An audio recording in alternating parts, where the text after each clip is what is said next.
Hey guys, my name is X Factor. Welcome back to some more Turning Tides gameplay. This is several days after the Time to Kill patch, which we're going to go over in a few seconds, showcasing my new go-to and favorite weapon available to you all right now in Battlefield 1. But before we do that, go check out the link in the description or in the comments section. We're doing 2 exclusive videos a week on Facebook that you can't find anywhere else. And it's home to my live streams 5 or so days a week. The quality is absolutely top-notch, and the platform is quickly evolving. Where we are today is not where we're going to be in 3 to 6 to 9 months, and I really look forward to what they bring to the table because they have quite a few surprises up their sleeves.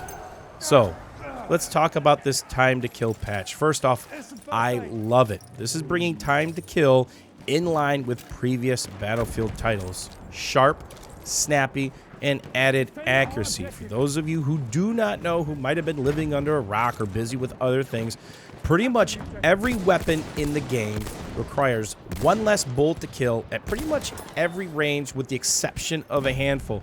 So there's a chance if you're using a weapon, unless it's the Automatico, which did not receive the bullet kill change, it's been buffed. But keep that in mind. The vast majority of self-loading rifles and automatic weapons have been buffed. So as you feel as if you're melting people, be careful. You will get melted as well. Now, sniper rifles received no love. So basically, this is a nerf to sniping, which has been extremely strong in Battlefield 1 compared to previous Battlefield titles. Sniping was so strong in Battlefield 1 that I actually mained it. 80% of my time was spent as sniper.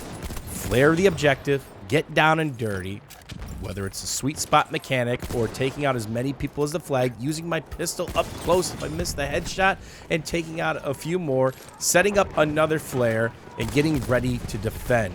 You really could rock and roll as a sniper at Battlefield 1, and you still can, but you have to be careful because you are going to get chewed up and spit out unless you have an exceptional flick, awareness, and your shot is absolutely on point because you really can't afford to miss those headshots. So this is the M1916 Marksman, the self-loader. This gained not only the damage changes, one less bullet to kill, but also a pretty big accuracy buff. For those of you who do not know, that was my major complaint with the launch of Battlefield 1 was where are the bullets going? I used to main medic unless there was a tank rolling up in BF4, BF3, and Bad Company 2 because the guns were extremely effective. And of course, the power of revive and heal is like none other. Oh yeah, did I mention this thing was a counter sniper? So it's nice to see the medic class return to power. Now, the 1916 is not very strong up close. And I know you're already screaming, but X Factor, there are better weapons in this class up close. You're absolutely right. The Model 8, everybody's favorite go-to weapon for 1v1 and 1v2s as I adjust because I actually missed a shot there to reacquire the target. The Fakwa and things like the Sweeper, which you can hit fire, spam, and dance all day. But if you can make this work up close, and this is a very close range map, you can dominate at medium and long range. Transitional pushes and pushes to the flag. You're going to hear the dink and the tink all the time. So what's the damage like for the M1916? How about the 2-tap range of 70 meters? That's body shot, headshot, or headshot, body shot. It will 2-tap somebody from 70 meters and in. Now, if they're within 70 meters, it's 3 body shots. If they're outside of 70 meters and you hit that body shot, headshot, they're left with 1 or 2 health. And of course, it scales back the further you go. So you'll need another body shot. So 2 body shots and a headshot will drop them, or 4 body shots.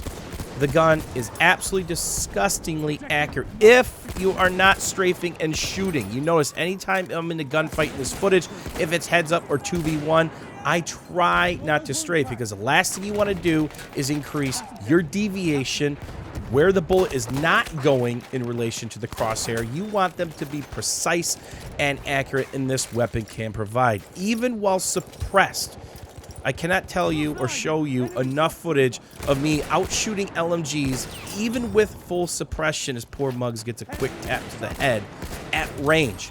Just pace your shots. The key to this weapon is not overshooting it. Yes, it can shoot extremely fast at close range while hip firing or ADS.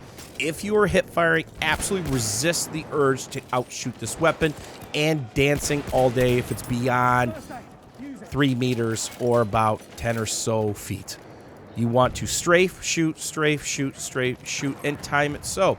If they're point blank to you, go ahead, give them the dump truck a lead.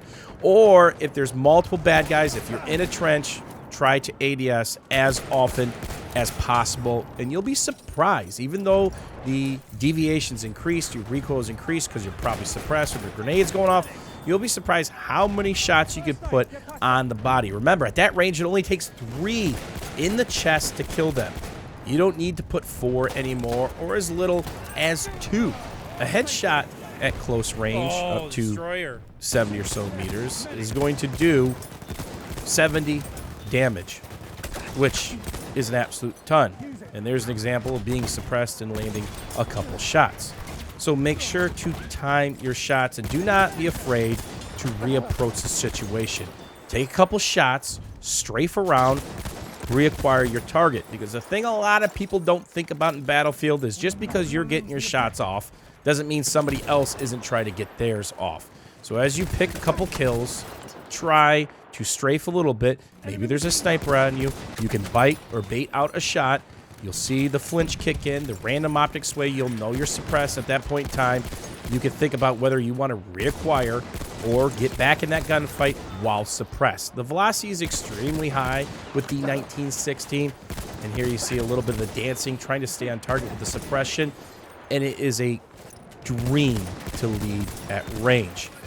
When you can, try to pick out medics. Does not matter what class you are. There's 5 guys coming, and you kill 4. The 5th one's a medic. You're stuck in a reload. Guess what? More than likely, there's 5 guys coming again. But if you can down that medic, you can really stop the push.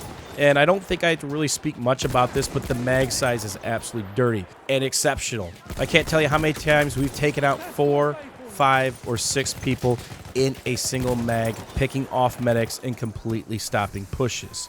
Yes, the Model 8 is phenomenal at 1v1s up close, and even 2v1s, it's always reloading. And if the weapon isn't up in your hands, it can oftentimes signal death. And if your aim is on point, oftentimes you can outshoot Model 8 users if you're consistent with your 2 taps, and it's much easier since DICE has nerfed 80-80 dancing and sliding spam.